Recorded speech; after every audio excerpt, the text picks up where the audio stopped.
인류가 우주로 눈을 돌린 이래로 외계 문명 혹은 외계 생명체를 찾기 위한 노력은 현재도 계속 이어지고 있습니다. 1896년 니콜라 테슬라가 외우주의 전파를 수신해 분석하면 외계 문명의 존재를 찾을 수 있을 것이라 제안했지만 기술적인 문제로 제대로 된 실험을 진행하지 못했습니다. 그러던 1960년이 되어 전파망원경으로 외계 문명의 메시지를 찾는 세티의 전신인 오즈마 프로젝트를 시작으로 외계에서 보냈을지 모를 전파를 탐색하고 흔적을 찾기 위해 노력하고 있습니다. 하지만 여전히 우주는 침묵하고 있습니다. 학자들의 노력에도 지난 60여 년의 시간 동안 이 넓은 우주의 유일한 생명체는 지구뿐 작은 원시 생명체 하나 발견하지 못하고 있었습니다. 세티의 창립자이자 미국의 천문학자 프랭크 드레이크는 우주에 인간과 교신할 수 있는 지적 생명체의 존재 가능성을 예측해보기 위해 하나의 방정식을 만듭니다. 드레이크 방정식이라 불리는 계산식은 각 항목의 확률을 곱해 우리 은하에서 교신이 가능한 문명의 수를 구하는 것입니다. 차례대로 n은 우리가 알고 싶은 우리 은하 내에 존재하는 인간과 교신할 수 있는 문명의 수를 나타냅니다. 알스타는 우리 은하에서 태양과 비슷한 별이 태어날 비율, FP는 그 항성이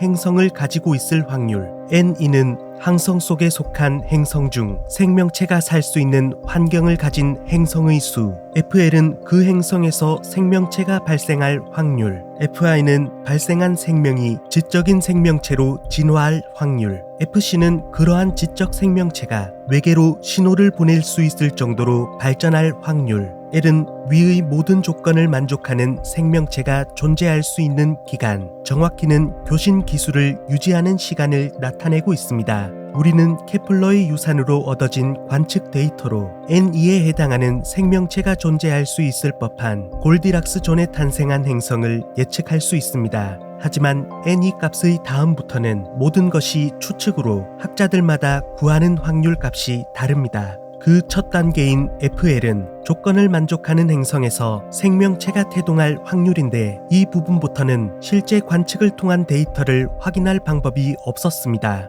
그런데 우리 지구와 가까운 곳 골디락스 존에 존재하는 화성, 처음 생명체가 있을 것으로 기대하고 탐사선을 보냈지만 지금까지의 화성 탐사에는 황량한 사막만이 펼쳐져 있는 것처럼 보였습니다. 현지 시각인 2024년 7월 12일 캘리포니아 대학 연구진은 놀라운 발표를 합니다. 화성 내부를 살펴보며 인간이 살 수 있는지를 확인하는 임무를 맡은 나사의 인사이트-호는 지난 2018년 화성에 도착해 4년간의 탐사를 끝마쳤습니다. 2018년부터 2022년까지 인사이트-호를 통해 얻은 화성의 지진파를 연구한 결과 30억 년 전에 존재했지만 지금은 사라진 것처럼 보이던 물이 액체 상태로 존재한다는 놀라운 발표였습니다. 물은 화성 표면 아래 약 11km 지점인 중간 지각에 있는 것으로 파악되며 그 양은 화성 전체를 1.6km 깊이로 덮을 수 있을 정도의 엄청난 양이라고 연구팀은 추산했습니다. 지금까지는 수증기, 얼음의 형태로 발견된 적은 있지만 이 정도로 엄청난 양의 액체 상태인 물이 발견된 것은 처음이었습니다.